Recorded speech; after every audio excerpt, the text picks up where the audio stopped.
This is the Pocophone from Xiaomi.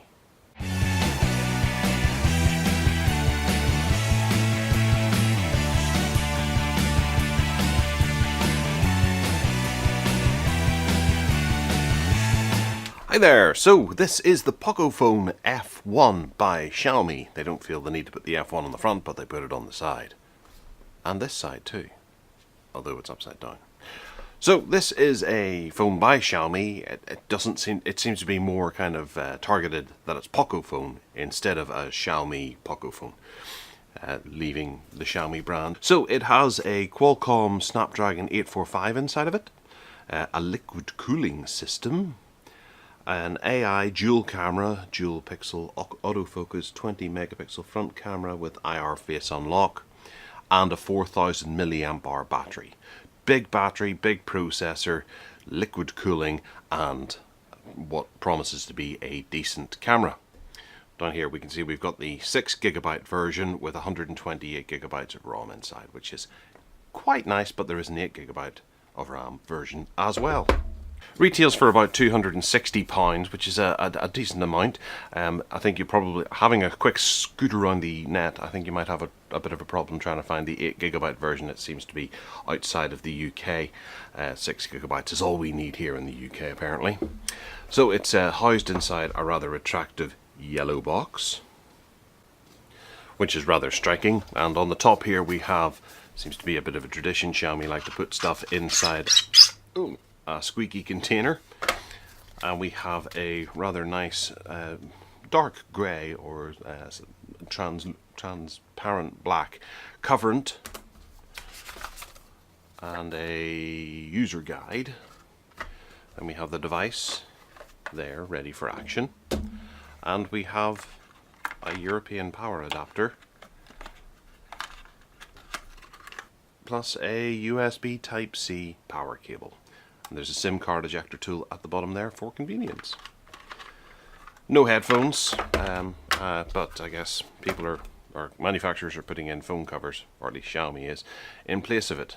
It has two cutouts on the bottom for speakers, and it's quite flimsy, but it'll do for the interim until you go and find yourself a nicer cover or decide that you don't want a cover. Okay, so the device itself comes with a, well, this has obviously been taken off and put back on a few times. The Pocophone F1, reiterated of the specs that are on the back. And I'm wondering what I'm going to find under this this screen protector here, because it feels quite lumpy. All kinds of grease and gunk. So there we have it. It's a 6.18 inch screen, which is 1080 by 2246. Quite lovely, really. On the bottom there we have a couple of speaker grills and a USB Type-C in the middle. Over this side we have the SIM card bay where you use the ejector tool. We'll pop that open.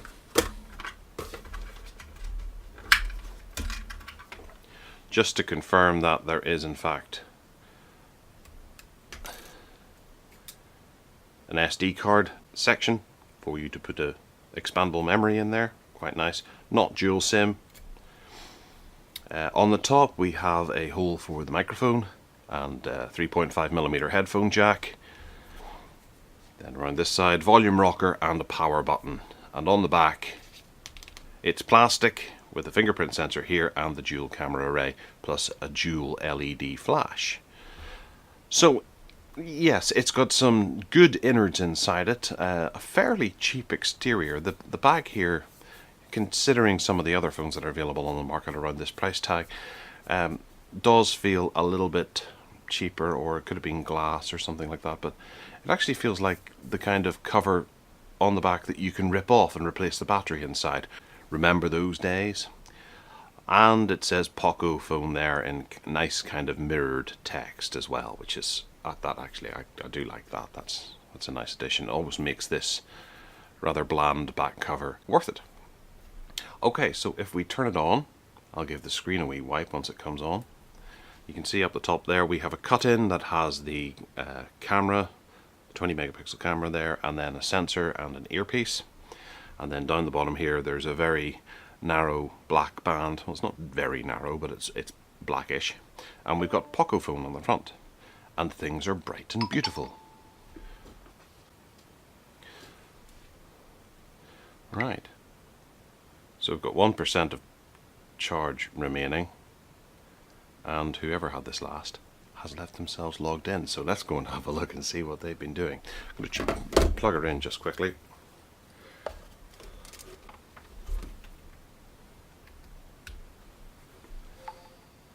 And there we have some draw coming in now.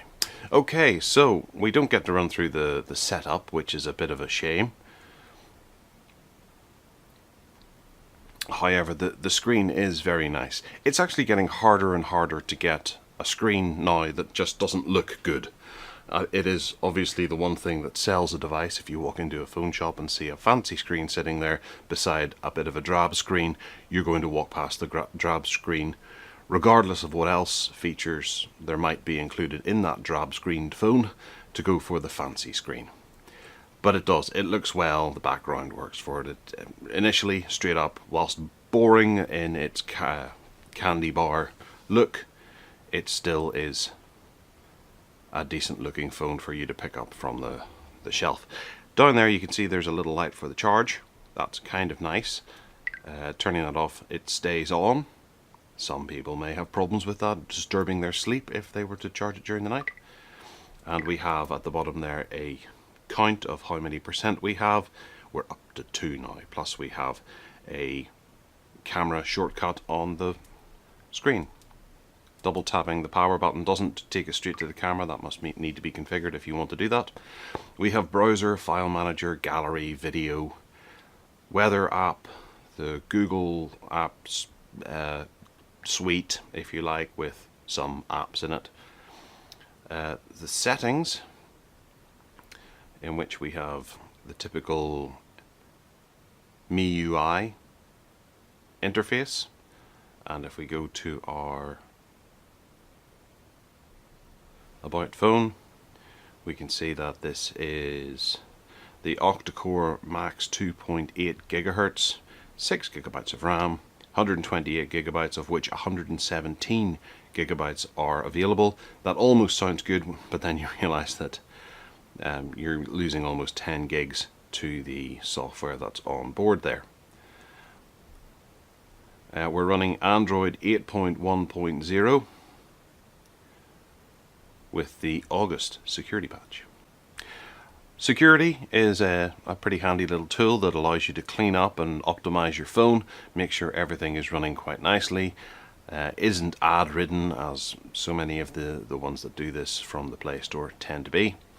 We have a tools function with contacts and a calculator, the clock, an FM radio, awesome, brilliant, don't see that too often, a recorder, a screen recorder, so that's a voice recorder and then a screen recorder, feedback, barcode scanner, QR code scanner, download, compass, and drop, which is Xiaomi's, I believe it's probably Wi-Fi transfer for sending one thing to another,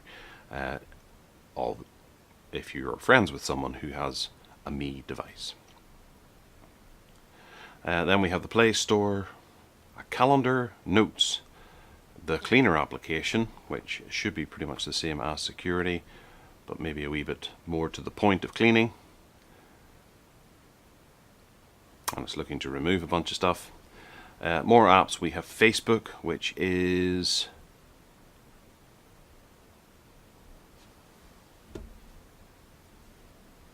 non-remove, oh yeah, uninstall, okay, yep, there we go. It's gone, thank goodness. MIUI forum, which is a handy community for you to be able to find out all the bits and pieces about the phone. And then down at the bottom we have obviously the phone application. We have the messaging application, Chrome, and a music player for the stored music on board. And if we can find something to play, we'll have a quick playback of the...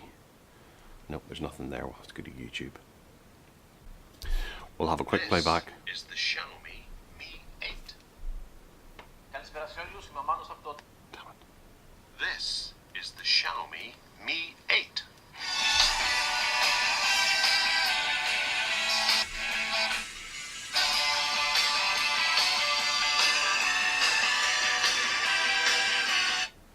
Okay, so the speaker isn't particularly bad. It certainly functions. There isn't one there. That is just for show. That is the speaker. So we'll have a quick play around with the camera just to see how good that is. Going straight from auto mode, we have the AI camera, which is a handy overlay that attempts to identify what it is you're taking a picture of and use a specific algorithm to make that picture better, sometimes for the worse. And I'll just quickly fire off a few. We'll keep the AI camera off for now because it doesn't turn on by default. This is just shooting from the hip.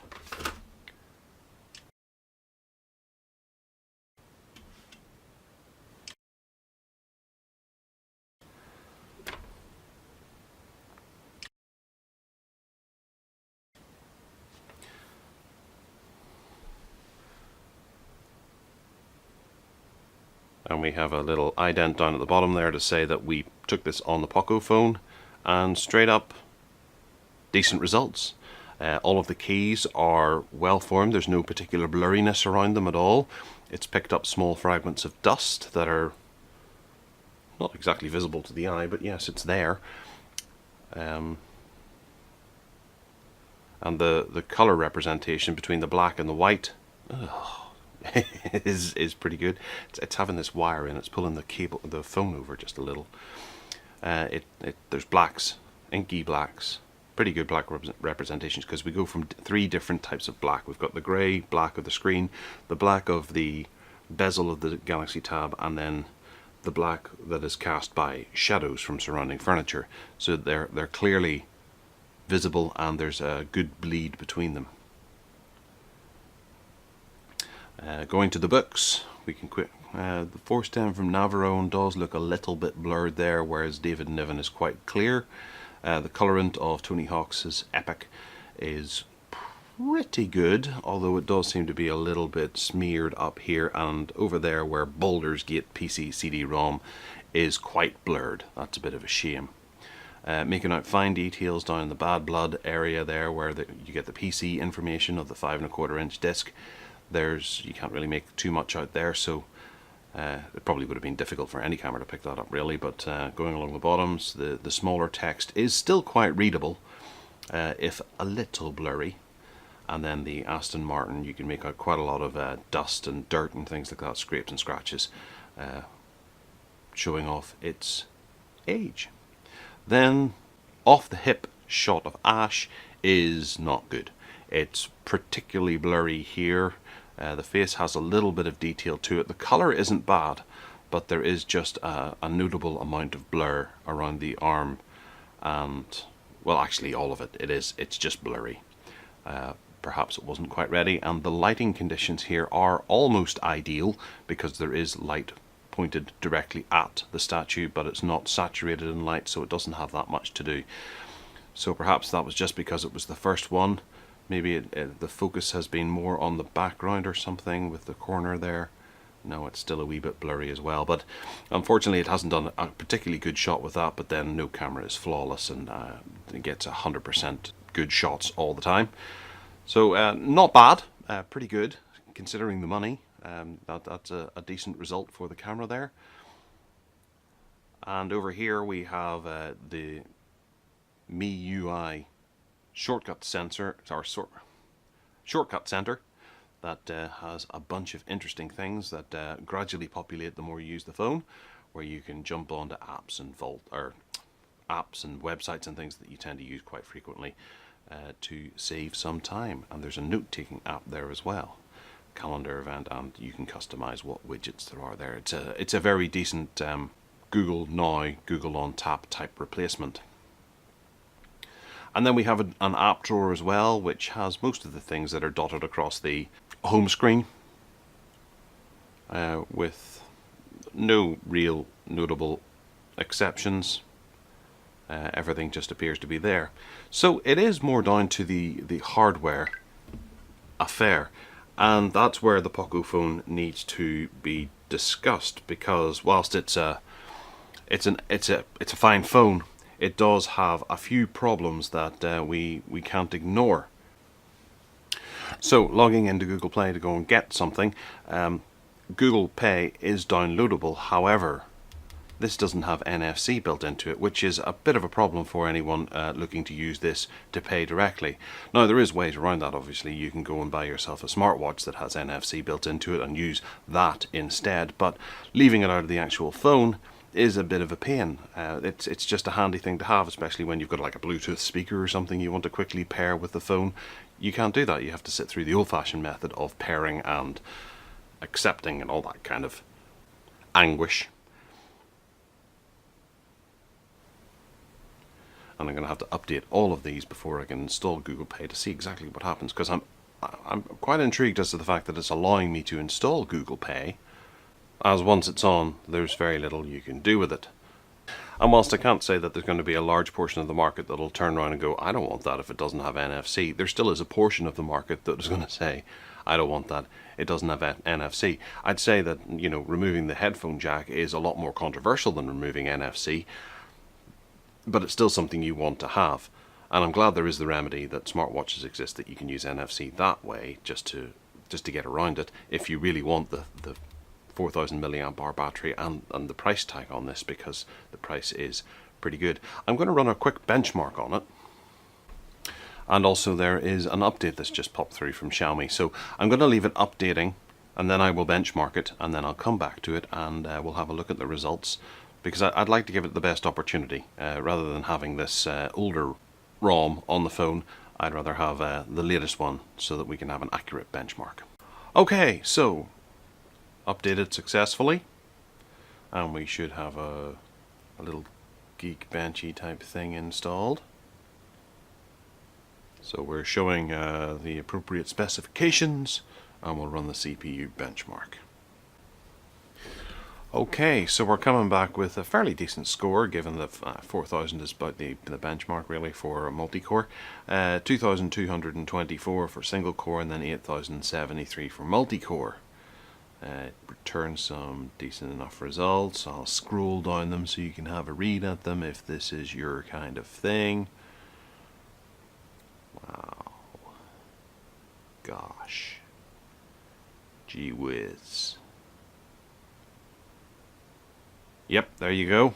So that's a fairly decent score, and I'm quite impressed. But it's an Snapdragon 845, so you have to expect the score is going to be up there a good bit, whilst not breaking any speed barriers. This is still fairly good. So what we're going to do is we'll take it away. I'm going to use it for the next week and as my daily driver, and see how it goes. So let me know if there's anything in particular you want me to test or look at in the review. Hit that subscribe button and give us a wee thumbs up if you fancy. And other than that, take care.